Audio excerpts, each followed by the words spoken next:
Welcome back, everybody. Spurs Bros Podcast, episode 3. Today, we are going to be talking about the final roster moves from the Spurs that were made leading up to game one. We're going to talk about predictions for the first 10 games of the year and our expectations for the season overall, Wemby's ESPN ranking, and we're going to wrap up with a little Spurs Bros parlay, hit a little four-legger at the end for the people. Tail us if you want. All right, everybody. Welcome back to the Spurs Bros podcast for episode 3. I am your host, Alec Bogus. These are my co-hosts, Reagan Keogh, Stuart Lynch, Tim Mendez. How are y'all doing today? Doing good. What's up, Spurs Bros? What's up, boys? Game week. Let's It's get it. game week. The The Spurs season is play here. basketball this week. I couldn't be more excited. We've got a lot to cover today. Since we kicked off last time, we had lost to the Miami Heat in a preseason game by 3, and then we lost to the Houston Rockets. That wasn't a shock, though. We didn't have anybody playing, really, so it was kind of just for the two-way guys to sort of play. But, yeah, we've got a lot to look forward to. So I say let's just jump right in it. We kind of wanted to touch on a little bit of news. In a complete shock, the Spurs have exercised their third-year team option for Victor Wembanyama for the 2025-2026 season. Total shock. Didn't see Nobody that saw that coming. Yes. And then the Spurs, as we kind of talked about or we're kind of mulling around about last week, the Spurs also exercised their fourth-year team options for Jeremy Sohan, Malachi Branham, and Blake Wesley. So that did happen. Good for them. And then we were talking about who was going to sort of make the team. Was Malachi Flynn going to earn a roster spot or not? And was Riley Minix going to get the two-way spot? And good for him. Riley Minix earned his last two-way spot on the team. Yeah, he did, baby. Yeah, Footwork is alive and well in the NBA. Footwork, shooting. He can shoot the hell out of the ball. Yeah, he can. Yeah, Pops had this to say about him. He said, he's a tough young man. He's intelligent. He learns, and he can shoot the basketball. It's been a pleasant surprise. I didn't know who the heck he was when he came in, but he made me notice, which I love to see that, man. So I think last week we talked about every single one of these things, and I think we got every single one of them. We almost correct. nailed them all. Yep. Yeah, I think we got all of the team options were all exercised, and we could, we said Malachi Flynn was going to get cut. We called, well, I at least wanted Riley Minix to make that last roster spot. The other two cuts were Bouye and Brandon Boston, who's already gotten picked up by the Pelicans on a two-way deal. But yeah, I think so. Well done, boys. We got every single one of these roster moves before the first game of the year. Correct. That's easy work. We know ball. We know ball. Exactly. This is a common theme around here. Predictions for the season opener. Like we said, we play basketball on Thursday. We kick off the season against the Dallas Mavericks, just like we did last year, except instead of it being at home, we are playing up in Dallas. Predictions for the season opener. Who do you think will win against the Mavs? Score predictions. I say we can throw in a little bet around here. Closest accurate score prediction gets a drink. On me. Let's just say on me. And then if I get closest, then y'all owe me a drink. That works. So you either think give wins, us one Stu? Drink or you get 3 drinks from us. Fair enough. Exactly. Yeah. Alex gonna get lit. Stu, who do you think? Who do you got? First game of the season and any score predictions? I think we're going to come out. We're going to win. We're going to blow them out. 10-point win or more. They're coming off their high. Luka was chilling all summer injured, getting fat like he does, drinking beers with his pops. We're going to come out. Vic's been working. We got CP3. We got Slim Keldon. We're going to come in. We're going to shock them all on TNT. Double-digit win. You heard it here. Okay. Do you have a actual final score prediction? I think, what was the line? We'll get into the line in a bit, but was it like 233 total? I think we're plus 7.5. Yeah, I don't know about the line, the number, but yeah, plus 7.5. Over under was 232. Yeah. So like 110, 105. Okay. Little bit low scoring. Okay. There you go. I see it. All right. Reagan, who do you got? And any score predictions? I think Spurs cover. I think Wemby has a crazy night. He's projected, or over under for him is 26.5 points, 11.5 rebounds. I think he goes over on both of those. I think he goes nuts. but without a true bona fide scorer, Vassell's not going to be here to start. I think we struggle a little bit down the stretch. Luka, Kyrie take over, season opener in the house. But I think Spurs cover. So I'm going to go 116 to 110 Mavericks, unfortunately. Okay. All right. Pragmatic answer here. It's not what I want to say. I hope we pull it out, but yeah. Mavs got better this offseason. They added Najee Marshall. And Klay Thompson. And Klay Thompson, if he's got value still on the defensive end. We know he can shoot, but I think Najee Marshall's an upgrade for Derek Jones Jr. I think we might have a tough time with some of their roster. And they got rid of Tim Hardaway, didn't they? So yes. Yeah, which my Dallas friends are ecstatic about. So right. Yeah. There you go. Tim, who you got? I'm gonna have the Spurs coming up short, probably by about 10 points. Like Reagan said, I kind of like some of the low-key additions they made. Najee Marshall. They also added Quentin Grimes, who I kind of like. And I know they got rid of Grant Williams at the trade deadline last year, but that just went so poorly, and they were so much better without him and whoever else they sent out of there at the trade deadline. But yeah, I think they have solid depth. I think we might come out a little slow. I'm curious to see what the second unit is. Like, me and Alec were kind of talking about this, like how much playing time is Malachi and Blake actually going to get once you look at the depth chart and, just guys who were in and out all preseason. So yeah, curious to see the rotations.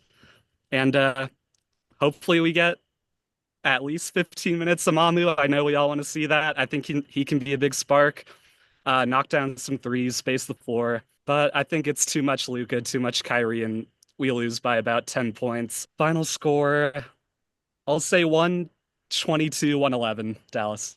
122-111 Dallas. Okay. I like it. And for me, I'm going to be on Stu's side. You know what I mean? Let's go. Finally. I know. I was starting to think we were a Mavs pod. Mavs bros. No, I kind of agree with Stu. I think everybody's going to be ready to play. At first, after watching Wemby play his first couple preseason games and kind of seeing how rusty he was, I was a little worried. But somebody asked him in preseason after one of their practices, and he said, "No, I'll be ready. Can't wait to get out there." You've got CP going to rally the troops, going to calm us down. We are going to start off a little bit ragged, I think, but I think we'll get it together. We'll go on a run. Maybe Julian Champagnie. Again, Chris Paul's going to get guys into spots. Stefan's going to come off the bench. I think he's going to lock down on defense. And I just think, as Stu said, Wemby's going to have a crazy night, and Reagan, that Wemby's going to have a crazy night, and he's going to make his statement, which is he was predicted to be the number 11 player on ESPN's top 100 players for the 2024-2025 season. And I think he lives up to it starting on Thursday. So I think final score, I think it'll actually be a little more high scoring, and I think it'll be close. I think it'll be 124 to 122. Spurs. Nail biter. I do have to change my pick. I realized I said we were going to win by double digits, then I said 110 to 105. I'm going 115 to 105. 115. Oh my gosh. Book it. Okay. I love it. So that's going to be interesting to see. Kind of leading into what I wanted to talk about next, which was what do we hope to see from the Spurs team overall throughout the first 10 games, right? So throughout the first 3, from this Thursday to next Tuesday, which would be our next podcast recording, we will have played not just the Mavericks, but also the Rockets twice, both at home. So even looking beyond that, do you guys have any expectations or thoughts about what you'd want to see out of our guys playing style wise, rotations, or early player sort of development from anyone in particular? What do you guys hope to see? Reagan. So first 10 games, couple first things. 10, 15 games. 10 games, I think is a fun to predict, record first 10 games. I would love to see us go 500. I'm trying to be realistic. I think we've got kind of a tough schedule. to start the year off. So if we can stay 500, that'd be great. I want to see us whoop ass against the Rockets twice at home. Start the home stand off with a couple of wins against our potentially biggest rival over the years in the Rockets, at least the team I hate the most. And again, you know me, I said it episode 1, I'm a defensive guy. I want to see us elevate our overall team defense abilities. We know and expect that Wemby's going to be that dude. He's the runaway favorite already for Defensive Player of the Year. So my hope is that the rest of the team can raise their ability.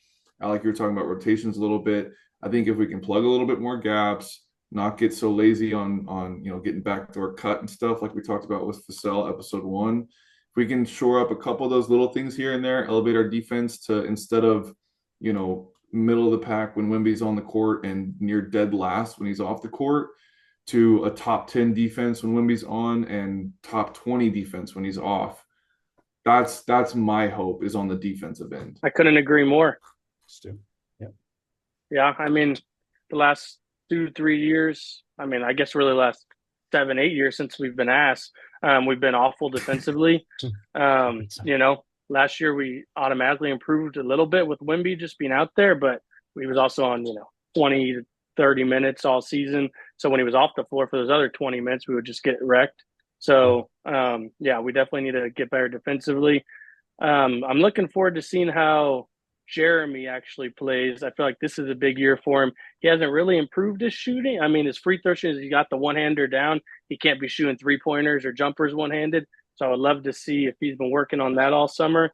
Hopefully he becomes more consistent instead of just really being a kind of a one-way player, which is on the defensive side, which is great. But we really need him to be more of a two-way player, and I think that's what we're hoping for when we drafted him a few years ago. So hopefully he can really start to improve his offensive game this season.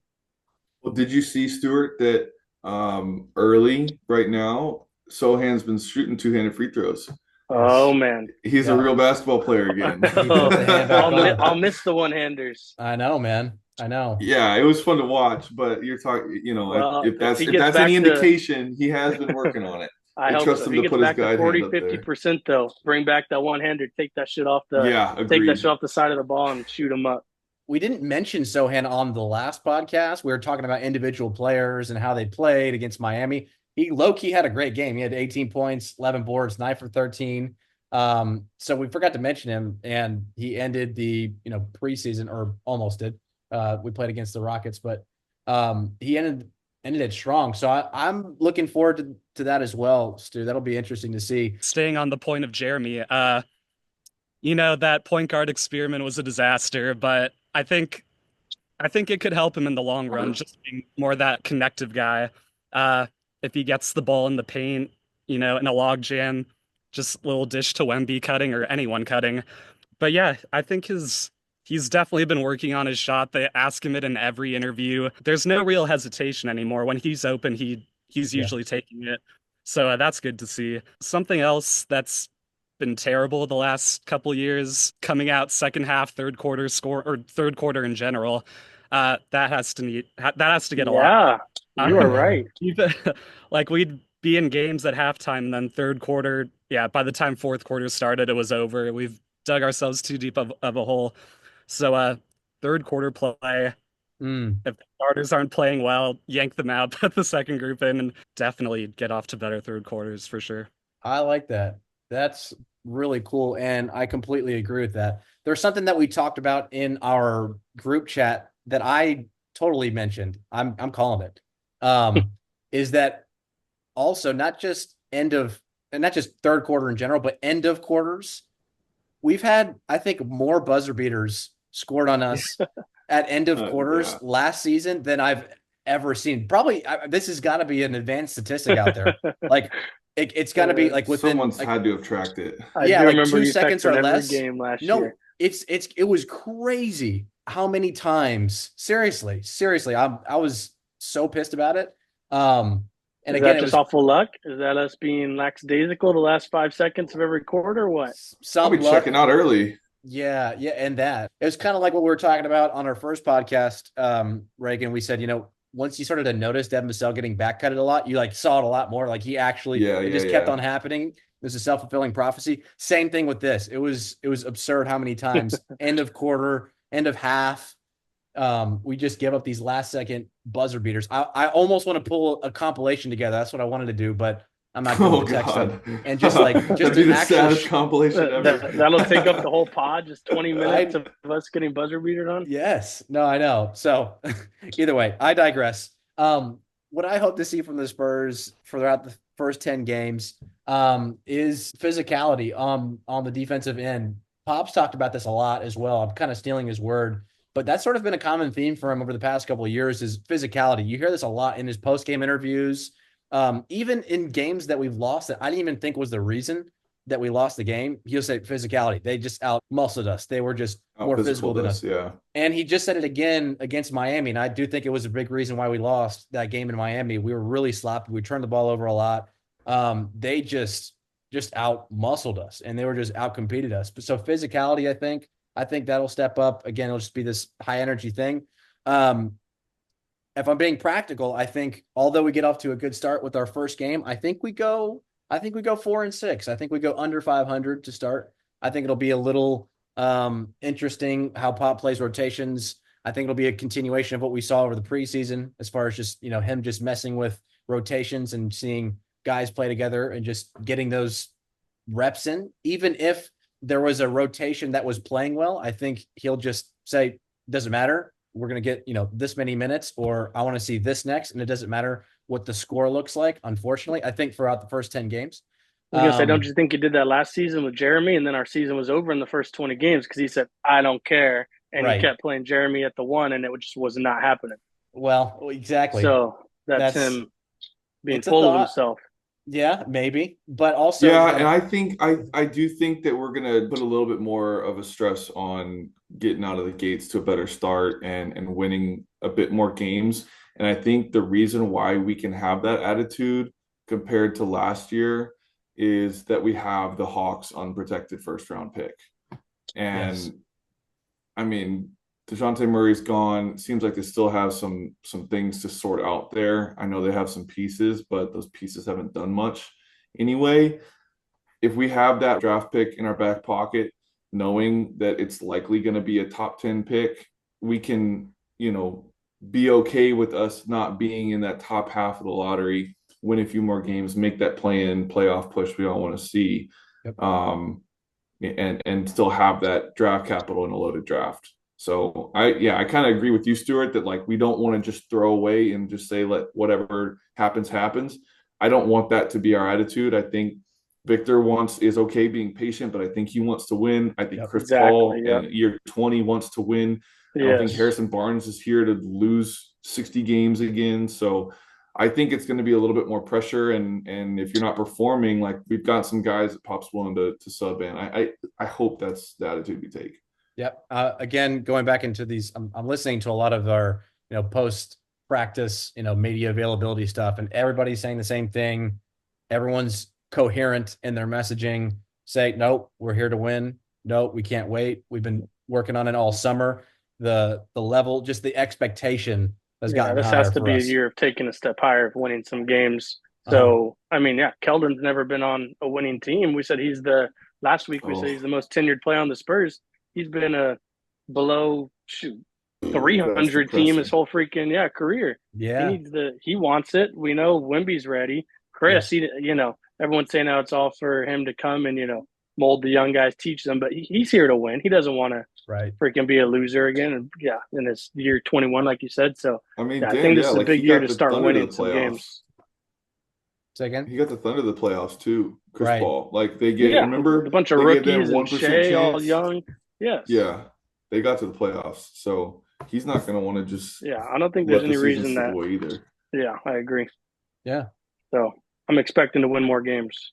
I think so too. All I'm thinking though is just seeing, well, we're not going to have Devin for the first at least 4 or 5, right? Until when he's going to be reevaluated, November 1st or something? November 1st, I think. Yeah. So Okay. first 5 games before he'll get reevaluated, and that's reevaluated. It doesn't mean that he's going to get cleared. Mm-hmm. That's his Right. projected return. That means reevaluated and see where Then he we're can at. probably start doing contact work and stuff like that. Usually that's at least another week or two out. Yeah, I think he might have been doing some light contact because I saw some Yeah. Okay. stuff in the preseason, like little one-on-one drills, but like nothing. I don't think he's going up and down by any means. I think it's Yeah. like one-on-one, two-on-two type stuff. Sure. So I think just with him out, I think again with Pop just experimenting with rotations a little bit more, and maybe us kind of like you said, Reagan, just not having a go-to guy. Although I think we win our first game, I think again maybe 4-6 to start the season, and hopefully work our way back to 500 or a little better, man, as the season goes on. We gain I have some to put an continuity. asterisk on what I said too, because we do have a go-to guy. We've got Wimby, Yeah. but I guess I just mean that second option who's Sure. proven that he can go get 20 a game in Vassell. So Right. We don't have a all the things Kyrie. that I say we don't have, I think literally everything is an asterisk. We have Wimby and he can do every one of the things that we're probably missing, but we need more than just him. So yeah, that's what I meant. Sure. Kind of going back to what I was talking about, I mentioned Victor Wembanyama was ranked the number 11 player in ESPN's top 100 players for the 2024-2025 season. Do y'all think that's too high, too low, just right? And if so, what? I think before I can answer that, I got to see or I remind didn't see who myself was behind him. Who's top Yeah. 10? Well, who's top 10 and Yeah. who's 12 through 20. But I mean, for him to be 11 as a sophomore, second year in the league is pretty nuts. They I mean, have, I don't disagree with it, but I mean, yeah. yeah, 11 through So 20 is 11 is Victor, 12 is Jalen Brunson, 13 AD, 14 Jalen Brown, 15 Devin Booker, 16 Tyrese Halliburton, 17 Donovan Mitchell, 18 Bam, 19 Tyrese Maxey, and 20 Ja. I don't hear a single name on Yeah. that list and think I want that guy instead of Wemby. And not even for Exactly. building a future. I'm saying right now, I don't hear any names that I want right now more than I want Wemby. So I think we're good there. I've got the top 10 pulled up. Okay. 10 is Anthony Edwards, Okay. Ant-Man. I love Ant-Man, but I don't know. Kevin Durant, Joel Embiid, I hate Jello. LeBron, LeBron, Steph, Jason Tatum, SGA, and then the top 3 is Giannis, Luca, and the Joker. Giannis, I mean, can we see him jump in any of those 10 guys right now this season? Possibly. But Embiid Who? if he's out. Give me a name, Stu. Let's get if Embiid's interesting. out half the season, if LeBron plays 60 games like he usually does, AD's made. Oh, I don't know if you said AD ahead of him. Actually, that's probably it. But yeah, if we're just talking this season, I would still put a lot of those players ahead of him.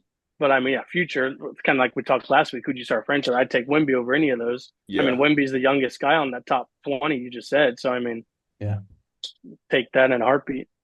Yeah, I agree with Stuart. That's what I was about to say. Obviously, you take Wemby for future, but just for this season specifically, I'd probably have him in the 15 to 20 range. I'd put some of those guys behind him, Brunson, Davis, Jalen Brown. I'd still have those guys ahead of him right now. Yeah, yeah.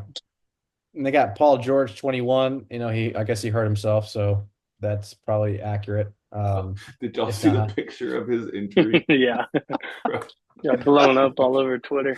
Oh the most zesty, yeah. Way to get injured. That's the injury of all time. Bro, if any of our viewers did not see this picture of, and sorry to Paul George because it probably hurt hyperextended knee, but can we? Oh, we can't. Oh, you got the blur. Oh, there it is. You got the blur on there. Oh man, yeah, he's got his badonkadonk out. Yeah. Ouch. Tim, I actually kind of agree with that. I think he should be in the 15 to 20 range. I think, yeah, Jalen Brown and Brunson are, I think, as of right now, as of today. I could be wrong come Thursday, but I think you're right as of right now. Yeah, that's us basing it on last season too. You know, now we have better players on our team. I think the young guys from last year have learned to get Vic the ball more. I mean, I don't see a reason why he's not averaging 25 plus. Yeah. I don't know if 6 of those guys on the 11th are going to average 25 plus. Yeah. Well, Reagan, you kind of wanted to talk about this tankathon thing. Okay, yeah. So this was more of a personal anecdote. But me, my boss, and a former coworker, every year we just got together yesterday, and we do this tankathon draft. And it's basically a way that we found to keep up with the entire league instead of just worrying about, the contending teams. And what we do is we go 4 rounds where we pick teams that we think are going to lose the most amount of games. So, there's 3 of us. We each get 4 teams. You basically start with, teams like the Wizards, the Pistons, the Nets, stuff like that. And it gets closer and closer to the teams at 500. I just wanted to say that after doing this draft last night, for the first time that we've been doing this in 3 years, the Spurs were not a top 3 pick. Let's So go. they were not a top 6 pick. They were Oh. not a top 9 pick. They were not drafted in let's go. our deal. So, and I know that I make up for those picks, but the other 2 guys do not see them as one of the 12 teams that are going to win the lowest amount of games this year. So that was a moment of pride for myself that even my buddies agree that we're going to be, competing right around where over-under is at, and that's going to be better than 12 other teams in the league. So that was just a fun little thing. It's fun to me because it keeps up with all that stuff, and especially with the Spurs being as bad as we were the last couple of years. Yep. I get to keep up with it, and helps one extra thing to keep me engaged and keep looking at the draft boards. But moment of pride last night. Just looking at odds for worst record, like Reagan was saying, and you were talking about Atlanta's pick earlier. I was really hoping it'd be a top 10 pick as well, but I've been surprised at how many NBA people I've heard on podcast shows and stuff that are picking Atlanta to be kind of a sneaky team this year, play-in team, maybe make the playoffs. They actually like their young guys. Like you said, they haven't really proven anything like a Jalen Johnson. Obviously, their number 1 overall pick, Reese Shea. But yeah, they have a couple veterans. They have pretty sneaky depth too. So, but yeah, hoping hoping those predictions don't come right and they're a sneaky playoff team or something. Yeah, I hope so too. I know Jalen Johnson just got his rookie extension yesterday, 5 years, 150 million. And Big. yeah, they got Reese Shea.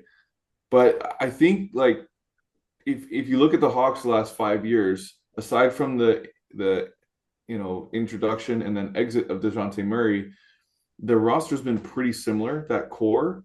And the best that they did was they had that one-off run where they went to the Eastern Conference Finals. Yep. And nobody saw that coming. They were a 7 seed, I think, that the year that they pulled that off, 6, 7 seed. They were not expected to go past the second round. Some people had them exiting first round. So unless they pull off a Cinderella run like that again, it's mostly the same team and even younger. So I don't know. I'm hoping that they're paying attention to a bunch of name brand guys that, yeah, they can pop off for some stats, but aside from that one outlier season, they haven't really gone that far. I know they're going to want to make a push in the playoffs without their draft pick, but I don't know. I could see dysfunction clawing in again. Trae Young giving up on defense. People get pissed. Reese Shea wants to prove himself. Jalen Johnson just got a bag. He might be a little complacent. Those are the things I'm going to be rooting for in Atlanta all year. And again, I agree. That's what we're hoping for. That's assuming health as well for that whole team. That's hopefully Trae still wants out like he has, and they're not trading him still. So hopefully he just kind of starts throwing some shit for us, and we'll keep their pick. That's true.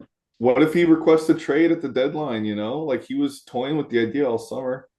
Another reason is I keep on forgetting the bottom of the East is supposed to be pretty bad. You have, let's see, I already said some of the teams: Brooklyn, Washington, Toronto, Charlotte, Detroit. So Atlanta's better than all of them, I think. Yeah, so they could be a play-in easily. Chicago, they might be better than Chicago. Then that's about it. I think they'll be right around 9 in the East. Interesting. Yeah. Why is Brooklyn so bad? Ben Simmons. They, Yeah. Ben Simmons, Sam. they traded away Bridges. They got a bunch McKell, of picks back for him. Yeah. Cam Thomas is one-man offense. Right. Yeah, Takes dude, so it's many gonna be shots. Cam Thomas is the Jordan Poole of Brooklyn. Totally. Mm. Stu, I kind of wanted to get into what you were talking about last week. We kind of flirted the idea of, doing a little bit of sports betting, talk about the line for upcoming game on Thursday, maybe inform the fans. What do we have here? Yeah, a Maybe little we could do a little, reoccurring segment on the Spurs pod. A yeah. little Spurs Bros lay. We're all going to be doing a pick. Tell me your pick and what made you choose that. Okay, so for the line for again season opener against the Mavs, I chose Julian Champagnie over 1.5 threes. And that's just because I think if he starts, doesn't matter if we're winning by or losing by 20 or in a tight game. I think he'll be in. And I think with him and Chris Paul in the lineup, just directing offense, I think he's going to get a couple of easy transition threes. Maybe like a look away, like looks like he's going to dump down to Wemby or something, and then kick to the corner or something. I think he'll have two threes. I think that'll be sort of like the easiest thing, kind of a layup, if you will, to me. So I think he'll have over two. I love that. Totally agree. Sticking with the Julian without any chatting between us. My pick was actually Julian over 8.5 points. So that would be great with your two threes. That's already 6 of them right there. If now he just makes 3, boom, we're already halfway there. Yeah. I don't see he's been hot in the preseason. He's going to be our best 3-point shooter out there until Devin's back. Yep. I think a lot of the attention will be focused on Chris and Wemby to start the season, especially on Thursday night against the Mavs. I think, honestly, Luka will be guarding him. And like I said, fat boy Luka to start the season. He'll be chilling, just thinking Julian's going to be hanging around the 3-point. I think he'll be moving a lot. Yeah.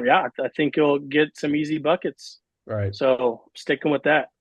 Yeah. Yeah. Kind of goes hand in over hand. 8.5. Yeah. Champagnie could be a candidate for Mav's worst defender on the floor to be stuck on him. That's what I'm going with. Throughout the night. Yeah. Whether it's Kyrie and he's got the size advantage or whoever else. Yeah.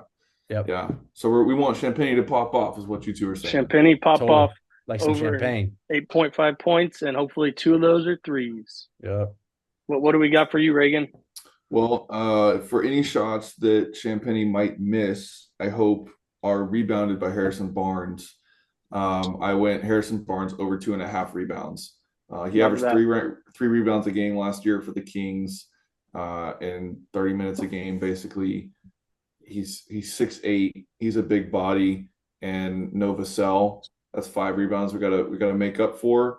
I think that's easily doable for Harrison Barnes. Probably going to play 35 minutes tomorrow night, if I had to guess. I completely agree. If he's not getting 3 rebounds, ooh, we got problems. We got problems. Yeah, and 30 minutes of play on the court, especially with the Mavs, they chuck up a lot of threes.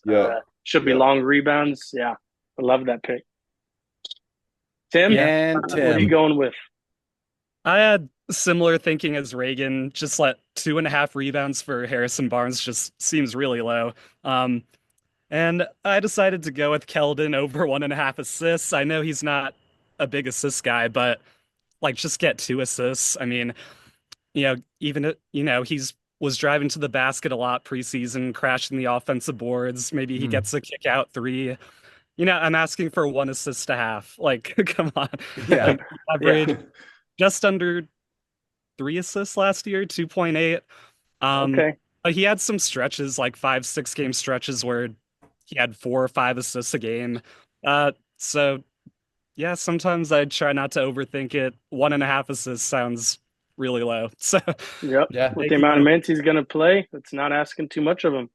There you have it. There's the 4 picks. Anyone who wants to tail us, the Spurs Bros, it's going to be plus 575, $10 to win 57. Anyone who wants in with us, tail with us Thursday, watch along. Come on, baby. Come on. I mean, nobody was really bold in this prediction. This is all pretty straightforward stuff, you would think. You'd think. But Vegas nobody. Is Vegas. Yeah, right. But yeah, nobody went. I'm surprised Reagan he didn't go for the over on points for Wemby. I know it's that was the line. that was my first choice, and I was like, that's a big number. 26.5 is a big number. Right. And he's the only reason I didn't pick that is because of the Mavericks' depth at center. They have Lively and Gafford. Lively. So And yeah. they were able to basically split their minutes last year and get 48 minutes of really quality center play. Lively takes a step up. Gafford remains the same guy. That's a lot to deal with throughout the night. That's the only reason why I went with what I thought was the easier pick with Barnes rebounds. Yep. And first game of the year too, get a little jitters here. It takes some time to settle in. He might miss his first few shots, so some points can come. I hope he goes over. I hope he goes for 40 tomorrow night. Go berserk. I hope so too. 40 and we win 115-105. I want nothing more than to be wrong about my score prediction tomorrow. Getting into sort of where to watch the Spurs this season. Speaking of the Spurs and opening night and first 10 games of the season we can catch the Spurs. We'll have, I believe, 55 games going to be on Bally. 58 games will be hosted on Bally Sports Southwest. So if you guys watch via the app, I know Stu's going like this. Hate Bally. Oh my gosh, that app was so hard to deal with last year. So, but good news is, how many games do we have that are going to be nationally televised? I think we're 21. Up to 21. 21 is what I saw episode 1, I think, for nationally televised. So that means either TNT, ESPN, or NBA TV is included in there. Yeah. Boom. Yeah. So also kind of along similar lines, I wanted to talk about, and the fact that we're playing against the Mavs first game of the year. It came out on X that the Dallas Mavericks were coming out with a streaming app option so that all of their fans could watch their games for free and stream it for free via some app, which is exactly what every single team, especially, middle market, small market teams need to do, right? I think if you're not having a lot of nationally televised games, I think make it easy for everybody. Just like have your own app. Spurs should have their own app or whatever and find a way to stream it there. I'm sick of Bally Sports, man. So either way, Bally Sports or TNT is where you can find the Spurs versus Mavs opening season matchup. So again, I'm super excited for it all. I can't wait to see what happens. I got one other thing. Are we going to do a live stream or live reaction after the game or what? I would love to. I'm down. I'll put my hand up. Pop on. Yeah. Yeah. We can just do a quick one. It'll be fun. Let's do it. 10-minute emergency pod reaction. Exactly. Thursday night. Yeah. I'm cool with it. I had one thing. If anybody out there is following the only Rob Perez, Worldwide Wob, he put out his NBA League Pass rankings for the month of October, which basically is a measure of how entertaining each team is going to be if you're a League Pass subscriber for the full subscription with all the teams and you want to watch and keep up with good basketball, who's best to watch. He basically looks at star power. Are they good? Are they fun? Drama potential, villainy, jerseys, TV timeouts, what they do in between, their broadcast team, mascot. Spurs came in at number 12 on his ranking, which is a massive step up. We've been in the bottom 6 or 7 at best the last 4 years or so. Even last year with Wemby, we were down there. Wow. So big step up. He's expecting us to have some entertaining games this year. So again, just kind of going on the whole thing. People are expecting more from San Antonio Spurs. Love it. Wob, we won't disappoint. Did you guys give a record prediction in episode 1? Ooh, we did not. I don't think we did. Quick record. Oh, actually, we did. We did wins. Yeah. Alec had 38 wins. I had 37 wins. The line is at 35.5. Yeah. Was the line as of the recording from episode 1. So y'all wanna join in here on this on this pod bet? Tim, Stu, what do y'all think on wins for the year? Yes, but man, I'm not gonna go quite as high. I think I'll go 34 and 48.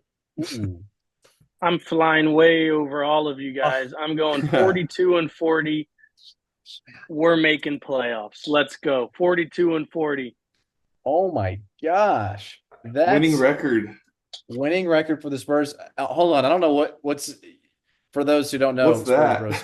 Yeah. Well, first off, Stu's the pessimist on this whole show, so I don't know why. What happened? First off, I know what's going on this week, guys. Your season opener prediction, and now this 42. Maybe we're one day out. Spurs is in the air. I'm watching NBA games. I'm just feeling it, feeling the love. Let's go 42-40. We're gonna kill on Thursday.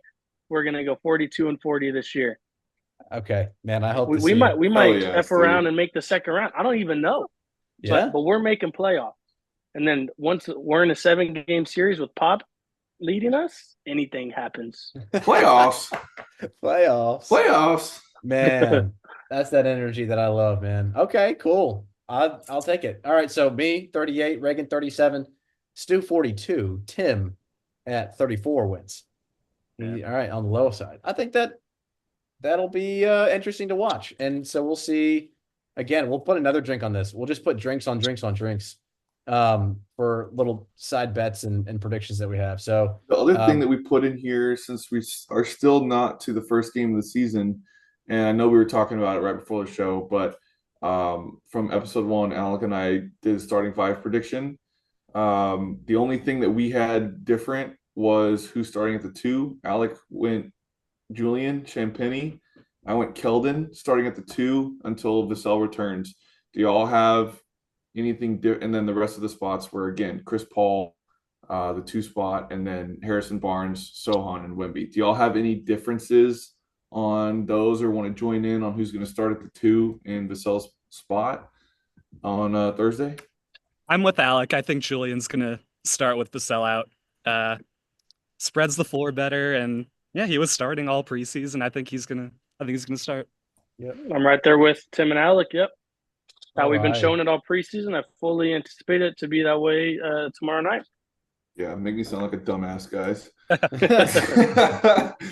In my defense, we hadn't played a preseason game before when that bet was originally made. So yeah, I think I'd probably go with you guys now that he started the whole preseason. But come on, Keldon. At least hit your line of over 2 assists. Yeah, right. Yeah. Hopefully I'm not the only one who doesn't hit. Okay. Yeah, I was gonna say, who's gonna be the one? I mean, gosh. Well, again, so if Julian hits his points, if you hit Stu, I'm just assuming that he hits. I don't see him getting 9 points without 2 threes being in there. So right. So really, it's kind of just up to Keldon. We all at least picked players who are going to be getting points. No one picked. getting minutes. No one picked.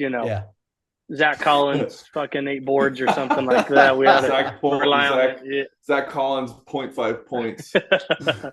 Go under. So I'm feeling good about our picks. Yeah. We'll see how it goes. I like it. Boys, I'm so freaking excited. You have no idea. This is my favorite time of the year. I mean, as a basketball player growing up, me playing basketball, but always late October was it for me. It's this, and then it's like Christmas. I think they're just tied for first for me. So, guys, I couldn't be more excited. Go Spurs, go. Go Spurs, go, fellas. And Alec, I love the excitement coming from you. Yes. You can cut that out, but I truly love the excitement coming from you. I remember October 15 every year is when practice started. So I'm right there with you, man. These couple weeks right here, you're in the trenches with your boys. Yep. Practicing against each other every day. So we get to live vicariously through the young guns on the Spurs. Yep. But yeah, from the Spurs bros, go Spurs, go. Oh.